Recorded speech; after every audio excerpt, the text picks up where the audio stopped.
नेपाल र भारतबीच दीर्घकालीन ऊर्जा सम्झौता भारत भ्रमणको मुख्य उपलब्धि भएको प्रधानमन्त्री दाहालको भनाई। नेपालमा लगानी बढाउन भारतीय उद्योगी व्यवसायीलाई आग्रह। सर्वोच्च अदालतमा प्रधान न्यायाधीश नियुक्ति प्रक्रिया सुरु भए पनि अधिकांश न्यायालय न्यायाधीशविहीन अस्थिर राजनीति मुख्य कारक। नक्कली भुटानी शरणार्थी प्रकरणमा पक्राउ परेका 18 जना आरोपितको बयान सकियो। आइतबारबाट थुन्सेक बहस सुरु हुने। जापानको जन्मदर 7 वर्ष यताकै न्यून, वृद्धको संख्या तीव्र गतिमा बढ्दै गएको भन्दै चिन्ता व्यक्त। र गत चैतमा सम्पन्न विराट गोल्ड कप फुटबलको प्रतियोगितामा आयोजकलाई 87 लाख रुपैयाँ घाटा रकम आयोजक समितिका संयोजक र सहसंयोजकले बेहोर्ने। नमस्कार, कान्तिपुर डायरीका साथमा साथी मनिष र सूरज। समाचार अब विस्तारमा। प्रधानमन्त्री पुष्पकमल दाहालले भारत भ्रमणको मुख्य उपलब्धि दुई देश बीचको दीर्घकालीन ऊर्जा सम्झौता भएको बताउनु भएको छ। नयाँ दिल्लीमा नेपाली पत्रकार संघको भेटमा प्रधानमन्त्री दाहालले यसपटकको उपलब्धि सबैभन्दा बढी जोड दिएको दीर्घकालीन ऊर्जा सम्झौता नै भएको बताउनु भएको हो। आफ्नो भ्रमण ऐतिहासिक भएको भन्दै दाहालले भन्नुभयो, अब आउटकम के भयो भन्दा चाहिँ हामीले हेर्दा हामीले पहिलेदेखि सबभन्दा बढी जोड दिएको भनेको बिजुलीको व्यापार, विद्युत व्यापारसँग लङ टर्म पावर ट्रेड हुन्छ कि हुँदैन भन्ने कुरा। नेपालको साँच्चै भन्ने हो भने आर्थिक क्षेत्रमा एउटा समृद्धिको एउटा दिशामा अगाडि जाने भनेको हामीसँग भएको, हामीसँग जे पोटेन्सियल छ त्यसको सही मार्केटिङ गर्न सक्दाखेरि नै हुने कुरा हो। त्यो भनेको चाहिँ वास्तवमा पावर ट्रेड नै थियो, समस्या पनि त्यही थियो। अहिले ब्रेक थ्रु भयो भनेको त्यसमा नै हो। एउटा अर्को बङ्गलादेश, भारत र नेपालको बीचमा अलग अलग त समझदारी भइ नै सक्यो। बङ्गलादेश र नेपालको बीचमा, बङ्गलादेश र भारत र नेपालको बीचमा अब ट्राइपार्टाइटकै स्तरमा यो सहमति भएको छ र त्यो पनि ठुलो कुरो भन्ने कुरा प्रष्टै महसुस गर्न सकिने कुरा हो। आफूले भारतीय समकक्षी मोदीसँगको भेटमा सीमा विवाद थाँती राखेर दुई देश बीचको सम्बन्धमा ब्रेक थ्रु हुन नसकेको बताएको उहाँले उल्लेख गर्नुभयो। भारतले पनि सीमाको समस्या हल गर्नुपर्ने बताएको जानकारी दिँदै दाहालले यसले नेपालको आर्थिक र राजनीतिक परिप्रेक्ष्यमा दीर्घकालीन महत्त्व राख्ने बताउनुभयो। अर्को प्रसङ्गमा दाहालले भारत भ्रमणका क्रममा कुरा बिग्रेला जस्तो भएर सम्हालिएको बताउनुभयो। भारतीय समकक्षी नरेन्द्र मोदीसँग 3 पटकसम्म भएको 1-to-1 भेटवार्तापछि वातावरण सहज भएको उहाँले उल्लेख गर्नुभयो। बुधबार नयाँ दिल्ली पुग्दा केही जटिलता आउने हुन् कि जस्तो अवस्था आए पनि भोलिपल्ट वातावरण सहज बन्दै गएको प्रधानमन्त्री दाहालको भनाइ थियो। आफूलाई कुनै दबाव भए जस्तो महसुस भए पनि भारतीय प्रधानमन्त्री मोदीकै पहलमा वातावरण सहज हुन पुगेको उहाँको भनाइ थियो। 3 चोटि मेरो 1-to-1 भयो। त्यो छोटो पिरियडमा पहिला झन्डै 20-25 मिनट, पछि 5-7 मिनट गरेर 1-to-1 मिटिङ जसरी भयो त्यसले चाहिँ परिस्थितिलाई धेरै नै सहज बनाइदियो। र उहाँले सायद त्यो कुराकानीबाट नै कन्भिन्स भएर होला हिमालय हाइटमा भन्नुभयो, सुपर हिट र हिमालयको हाइटमा जान्छ भन्ने एउटा कन्फिडेन्स उहाँलाई बनेको देख्छु मैले। हामीले पनि अहिले अब नेपालको राष्ट्रिय इन्ट्रेस्टको निम्ति र दुई देशको सम्बन्ध बलियो बनाउने र आर्थिक गतिविधिलाई चाहिँ चलायमान गर्ने ऐतिहासिक आवश्यकता छ। हामीले यहाँ ब्रेक थ्रु नगरिकन उहाँ ब्रेक थ्रु हुँदैन। त्यसो धेरै मेहनत गरियो। हेर्नुहोस्, म त अब एकचोटि त बिग्रिन्छ क्यारे बिगार्छन् क्यारे भन्ने चिन्ता भएकै थियो। तपाईँहरूले हेर्नु भने एमबेसीमा मेरो अनुहारमा कुनै थिएन, दबाव भएको जस्तो थियो। यसमा मोदीजीले नै बढी इनिसिएटिभ देख्छु कि वातावरण सहज बनाउन। प्रधानमन्त्रीका रूपमा आफूले 4 पटक भारत भ्रमण गरे पनि अहिलेको भ्रमण ऐतिहासिक भएको दाहालले बताउनुभयो। पहिलेको भ्रमणलाई भन्दा यसपटक भारतीय सञ्चार माध्यमले पनि राम्रो स्थान दिएको दाहालको भनाइ थियो।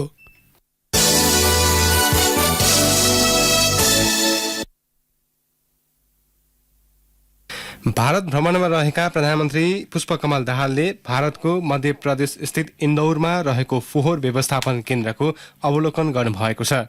यस क्रममा इन्दौर नगर निगमको प्रमुख कार्यकारी अधिकृत हर्षिका सिंहले फोहोर व्यवस्थापन प्रक्रियाका बारेमा जानकारी गराउनु भएको थियो।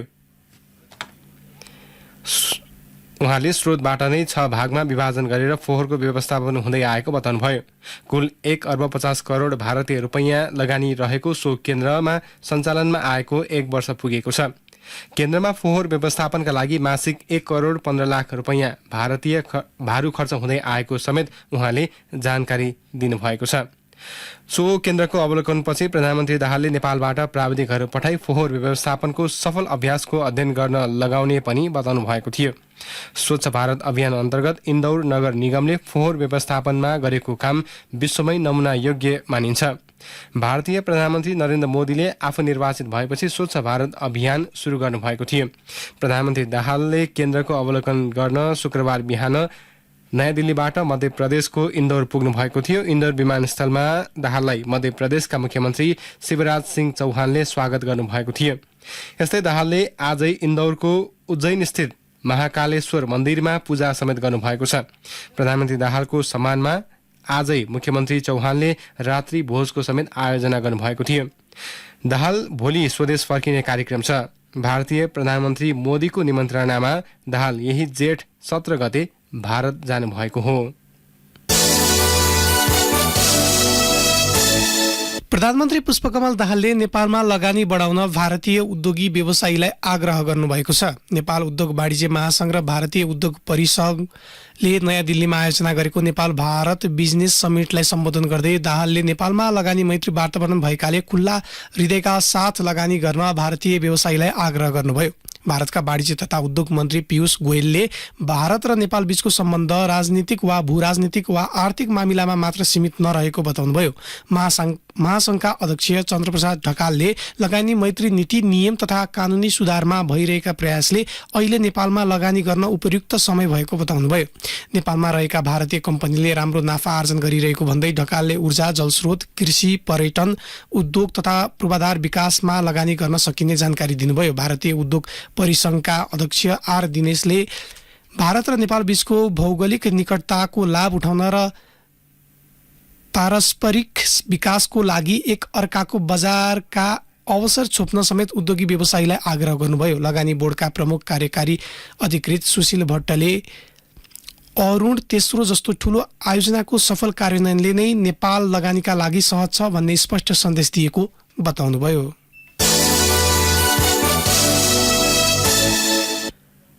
नक्कली भुटानी शरणार्थी प्रकरणमा पक्राउ परेका 18 जना आरोपितको बयान सकिएको छ। गत जेठ 12 गतेदेखि काठमाडौँ जिल्ला अदालतमा सुरु भएको उनीहरूको थुनछेक बहस अघिको बयान सकिएको हो। बयानको अन्तिम दिन आज पूर्व मन्त्री बालकृष्ण खाँड सहित शरणार्थीका नेता टेकनाथ रिजाल तथा हरिभक्त महर्जनको बयान लिइएको काठमाडौँ जिल्ला अदालतका वैतनिक वकिल शङ्कर पौडेलले जानकारी दिनुभयो।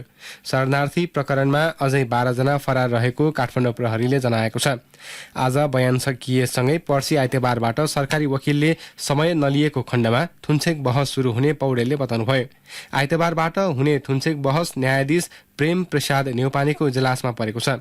शरणार्थी प्रकरणका प्रतिवादी बनाइएका मध्ये केशव तुलाधर, अशोक पोखरेल, धीरेन राई, दीपाञ्जली हुमागाई, निरज राई, प्रतीक थापा, राजेश अरियाल, मोहन राज राई, आशिष बुढाथोकी, विनिता सामदेव लिम्बू, निरञ्जन कुमार खरेल र सुनिल बुढाथोकी फरार छन्। कान्तिपुर डायरीमा अब ब्रेकको पालो। कान्तिपुर डायरीमा अब कान्तिपुर सविस्तारको पालो। कान्तिपुर सविस्तार। प्रस्तावित प्रधान न्यायाधीश हरिकृष्ण कार्कीको संसदीय सुनवाई प्रक्रिया सुरु भएको छ। समितिले कार्की विरुद्ध उजुरी दिनका लागि जेठ 26 गतेसम्मको समय दिएको छ। संसदीय सुनवाई प्रक्रिया पूरा भएर कार्कीको नियुक्ति भए सर्वोच्च न्यायालयले करिब 1 वर्षपछि नेतृत्व पाउनेछ। हाल सर्वोच्च सहित देशभरका उच्च र जिल्ला अदालतमा न्यायाधीशको पद रिक्त छ। न्यायपालिका लामो समयदेखि कायम मुकायमको भरमा चल्दा यसले दूरगामी असर पार्ने सरकारवालाको चिन्ता छ। सर्वोच्च अदालतमा प्रधान न्यायाधीश नियुक्ति प्रक्रिया सुरु भए पनि लामो समय देशका अधिकांश न्यायालय न्यायाधीश विहीन छन्। चौतर्फी दबावका बीच गत वैशाख 25 गते बसेको संवैधानिक परिषदको बैठकले प्रधान न्यायाधीशमा हरिकृष्ण कार्कीलाई सिफारिस गरियो। परिषदको सो निर्णयले सर्वोच्च अदालतको प्रधान न्यायाधीशमा नियुक्ति प्रक्रियाको ढोका खुला गराइदिए पनि लामो समय देशका न्यायालय न्यायाधीश विहीन हुँदा न्याय सम्पादन प्रभावित भएको छ। तत्कालीन प्रधान न्यायाधीश चोहेन्द्र शमशेर जबरालाई संसदमा महाभियोग लागेपछि सर्वोच्च अदालत 1 वर्षभन्दा बढी कायम मुकायमको भरमा चलिरहेको भएको हो। जबराको निलम्बनपछि 7 महिना तदर्थ रूपमा नेतृत्व गरेका वरिष्ठतम न्यायाधीश दीपक कुमार कार्की सेवानिवृत्त भएपछि सरकारी व्यवस्थाका कारण अर्का वरिष्ठतम न्यायाधीश कार्कीले कायम मुकायमका रूपमा सेवा प्रवाह गरे। उसो त प्रधान न्यायाधीश सहित 21 न्यायाधीश रहने सर्वोच्चमा 16 न्यायाधीशमा सीमित छ। कायम मुकायमको नेतृत्वमा चलेको सर्वोच्च अदालतमा अन्य 4 न्यायाधीश पद रिक्त छन्। बदलिदो राजनीतिक अवस्था र सत्ता समीकरणले न्यायालयमा नेतृत्वविहीन भएको तर्क गर्छन् राजनीतिक विश्लेषक प्राध्यापक डाक्टर राजेश गौतम। न्यायाधीशहरूको उद्देश्य के रह्यो भन्दा कसरी चाहिँ पद प्राप्त गर्ने, कसरी चाहिँ न्यायाधीशबाट बाहिर निस्किसकेपछि पनि पद प्राप्त गर्ने, यस्ता किसिमका उद्देश्यहरूमा न्यायाधीशहरू रहन थाले र त्यसले गर्दाखेरि उनीहरूको ध्यान न्याय सम्पादन गर्ने भन्दा पनि बढ्दा आफ्नो व्यक्तिगत स्वार्थ कसरी पुरा हुन्छ भन्ने कुरामा चाहिँ केन्द्रित हुन थाल्यो, जसले गर्दाखेरि समयमै निर्णय हुन सकेन र निर्णय हुनको निम्ति अर्को बाधा के भयो भन्दा कुन चाहिँ मुद्दा कुन राजनैतिक तहको हो, कुन राजनैतिक व्यक्तिको हो, कुन राजनैतिक चाहिँ दलको हो भन्ने कुरामा पनि हाम्रा न्यायाधीशहरू विभाजित हुन पुगे र अदालतबाट निर्णय भएको कुरोलाई राजनैतिक दलहरूले चाहिँ व्यवस्था गर्दा रहेछन्।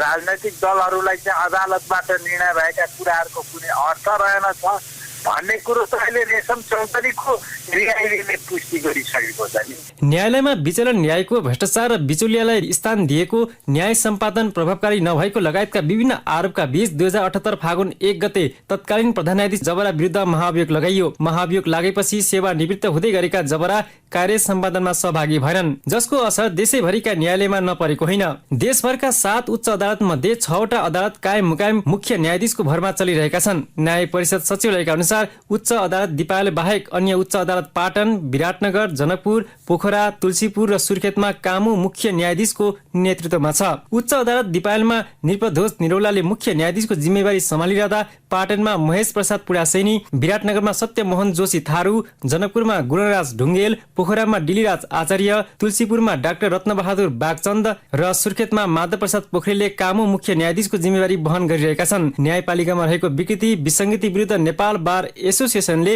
न्यायाधीशदेखि प्रधान न्यायाधीश नियुक्ति प्रक्रियामा भइरहेको ढिलाइमा सरकार र न्याय परिषदको कमजोरीलाई औलाइरहेको थियो। एसोसिएसनका अध्यक्ष एवं वरिष्ठ अधिवक्ता गोपाल कृष्ण घिमिरे भन्छन्, न्यायपालिकामा सरकारले हेर्ने आँखा पनि ठिक भएन एकातर्फ, अर्कोतर्फ न्यायपालिका भित्रकै पनि जुन न्याय परिषद छ, न्याय परिषदको पनि निष्क्रियता देखियो। न्याय परिषदले गर्नुपर्ने जति एक्सर्साइज नगर्ने र हामीले जुन कुरा उठाइराखेका छौँ भ्रष्टाचार मुक्त न्यायपालिका भनेर, हामी जेरो टलरेन्सको पक्षमा छौँ, भ्रष्टाचार शून्य न्यायपालिका चाहन्छौँ। अर्कोतर्फ हामी के चाहन्छौँ भने सक्षम न्यायाधीश सक्षम पनि हुनु पर्दछ। जथाभावी न्यायाधीश नियुक्त गर्ने आरोपहरू लाग्ने गरेको छ, पार्टीका मानिसहरूलाई न्यायाधीश नियुक्त गरे भन्ने आरोपहरू लाग्ने गरेको छ। यो आरोपहरूको सन्दर्भमा कम्तीमा पनि कुनै पनि व्यक्ति विचार बोक्न सक्छ, तर न्यायपालिकामा गइसकेपछि उसले कुनै पनि वाद आबद्ध भएर फैसलाहरू गरिनु हुँदैन, आफ्नो सक्षमताको आधारमा फैसला गरिनु पर्दछ भन्ने कुरा नेपाल बार एसोसिएसनको अडान हो। न्याय परिषद सचिवालयका अनुसार देशभरका 18 उच्च अदालतमा 41 जना न्यायाधीशको पद नै रिक्त छ, जबकि उच्च अदालतमा न्यायाधीशको दरबन्दी संख्या नै 162 जनाको छ। उच्च अदालत पाटनका अनुसार दरबन्दी अनुसार न्यायाधीश नभए पनि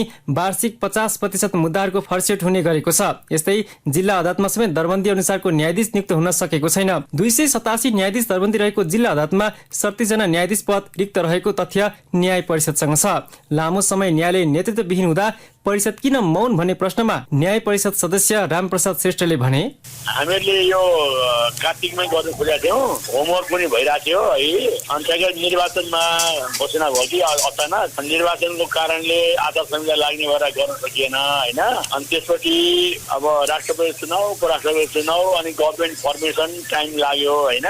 अनि अब गर्ने भनेर अनि पछि कानुन मन्त्री आयो होइन। कानुन मन्त्री आएपछि गर्ने प्रोसेसमा गइरहेको थियौँ। अनि त्यति बेला कानुन मन्त्रीले फेरि के गर्यो भने अचानक राप्रपाले गभर्मेन्टबाट खुचा गर्यो। अनि कानुन मन्त्री खाली भयो, अनि सरकारले कानुन मन्त्री दिनै सकेन होइन। अनि भर्खर अहिले कानुन मन्त्री आएर अहिले होमवर्क भइरहेछ है। अदालतमा न्यायाधीश नियुक्ति नहुँदा मुद्दा छिन्ने क्रम समेत स्वत घटिरहेका छन्। दैनिकी पेशीमा चढ्ने 100 बढी मुद्दाहरू समेत हेर्न नभ्याइने, हेर्न नमिल्ने, हेर्दा हेर्दैमा सकिने गरेका छन्, जसले गर्दा पीडितहरू वर्षौंसम्म पनि मारमा पर्ने गरेका उदाहरण छन्। त्यसैले सम्बन्धित निकायले अदालतमा दरबन्दी अनुसार न्यायाधीश नियुक्ति प्रक्रिया अविलम्ब गरे न्याय सम्पादन चुस्त बन्ने देखिन्छ। रेडियो कान्तिपुरका लागि खिलनाथ ताजपुरिया। कान्तिपुर सविस्तार।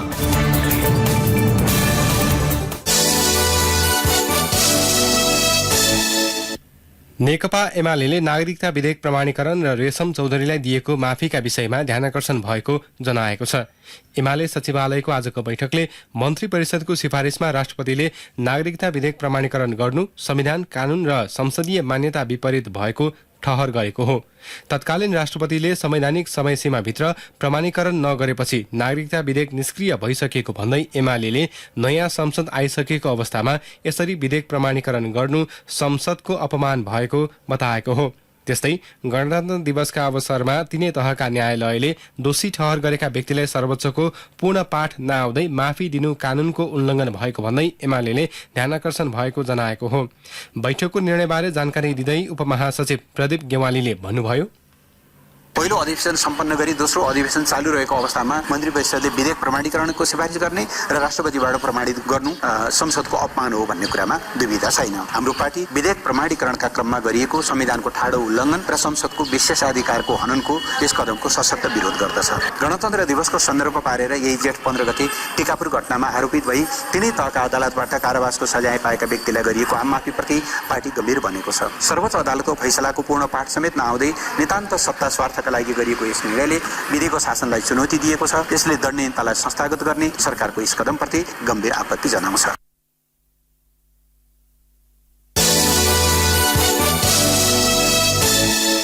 स्वास्थ्य तथा जनसङ्ख्या मन्त्री मोहन बहादुर बस्नेतले विपन्न नागरिकलाई 10% निशुल्क उपचार नगर्ने अस्पताललाई कारबाही गरिने बताउनु भएको छ। अस्पतालको अनुगमनपछि मन्त्री बस्नेतले विपन्न तथा आर्थिक अवस्था कमजोर भएका 10% नागरिकको निशुल्क उपचार नगर्ने अस्पताललाई कारबाही गरिने बताउनु भएको हो। जसले त्यो दिएको छैन मन्त्रालयले कानुनी परिधिभित्र रहेर हामी कारबाही सुरु गर्छौँ र जनताले पाउने त्यो अधिकार दिलाएर छाड्छौँ र लाइसेन्स लिने बेलामा चाहिँ जुन यो व्यवस्था गरेको कुरालाई स्वीकार गरिएको छ त्यो भएको छैन भने यसलाई व्यवस्थापन गर्ने विधिसम्मत चलाउने काम हामी गर्छौँ। मन्त्री बस्नेतले अस्पताल सञ्चालनको स्वीकृति लिँदाको सम्झौता अनुरूप 10% निशुल्क उपचार गर्न निर्देशन पनि दिनुभयो। विपन्न बिरामीहरूलाई आर्थिक अवस्था कमजोर भएका बिरामीहरूलाई अब यो बेड नपाएर भौतारिनु पर्ने मन्त्रीले ठुलो हाकिमले मान्नेले वा कसैले ठुलामा बडा मान्छेले चाहिँ सिफारिस गर्दा बेड पाउने अब होइन भने नपाउने जुन एउटा परम्परा थियो त्यो चाहिँ हामी यो कार्यकालबाट हामी तोड्दिन्छौँ। निशुल्क उपचार दिने र नदिने अस्पताललाई सरकारले सोही अनुरूप हेर्ने पनि उहाँले स्पष्ट पार्नुभयो। मन्त्री बस्नेतले शहीद गङ्गालाल राष्ट्रिय हृदय केन्द्र र मेडिकेयर अस्पतालको अनुगमन गर्नुभएको थियो।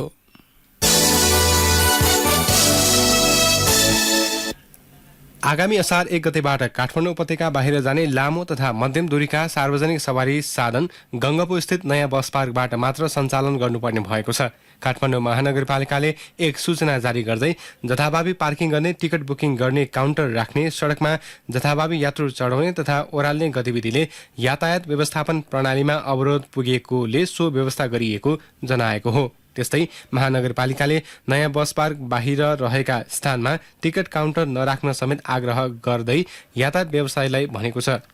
यसैबीच काठमाडौँ हुँदै धुलीखेल बनेपा साँखुसम्मको सडक इजाजत पत्र लिएका लामो दूरीका सवारी साधनलाई समेत कलङ्कीदेखि जडीबुटीसम्म सवारी रोक्न निषेध गरिएको महानगरपालिकाले जनाएको छ। सूचनाको अटेरी गरे ट्राफिक प्रहरीसँगको समन्वयमा महानगरपालिकाले कारबाही गर्ने चेतावनी दिएको छ।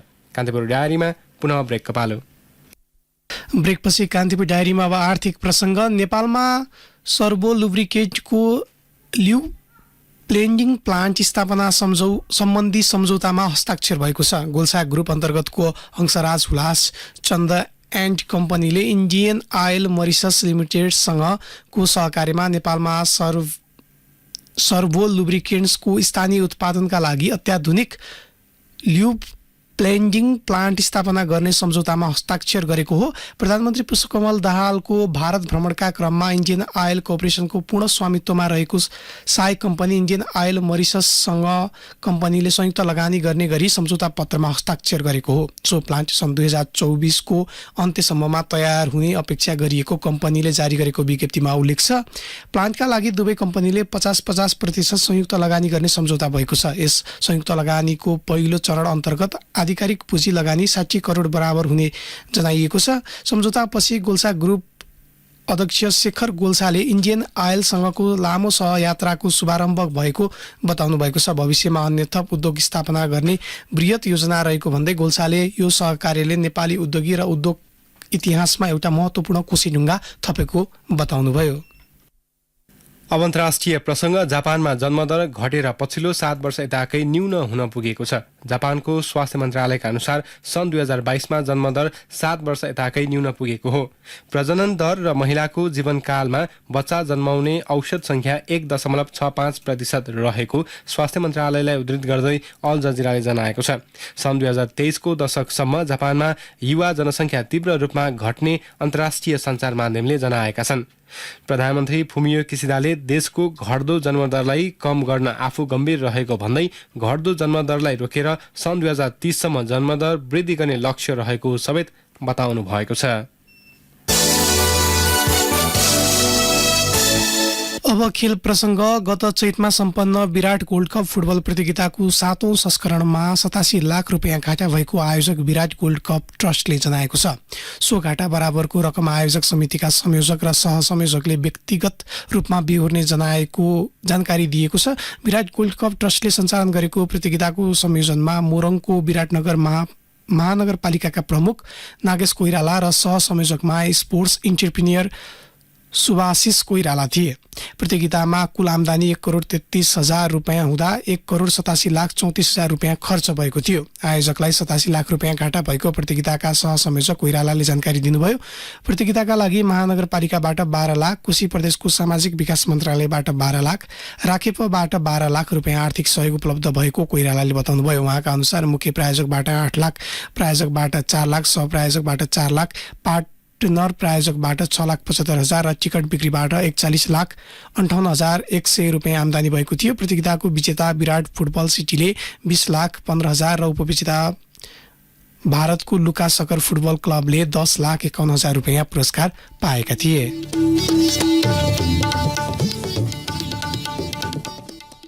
अन्त्यमा प्रमुख प्रसङ्ग पुनः एकपटक। नेपाल भारत बीच दीर्घकालीन ऊर्जा सम्झौता भारत भ्रमणको मुख्य उपलब्धि भएको प्रधानमन्त्री दाहालको भनाई। नेपालमा लगानी बढाउन भारतीय उद्योगी व्यवसायलाई आग्रह। सर्वोच्च अदालतमा प्रधान न्यायाधीश नियुक्ति प्रक्रिया सुरु भए पनि अधिकांश न्यायालय न्यायाधीशविहीन, अस्थिर राजनीतिक मुख्य कारक। नक्कली भुटानी शरणार्थी प्रकरणमा पक्राउ परेका 18 आरोपितको बयान सकियो। आइतबारबाट थुनछेक बहस सुरु हुने। जापानको जन्मदर 7 वर्ष यताकै न्यून, वृद्धको संख्या तीव्र गतिमा बढ्दै गएको भन्दै चिन्ता व्यक्त। र गत चैतमा सम्पन्न विराट गोल्ड कप फुटबल प्रतियोगितामा आयोजकलाई 87 लाख रुपियाँ घाटा रकम आयोजक समितिका संयोजक र सहसंयोजकले बेहोर्ने।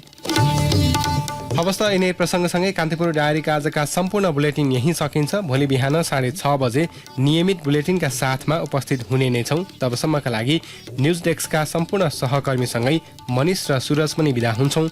नमस्कार, शुभरात्रि।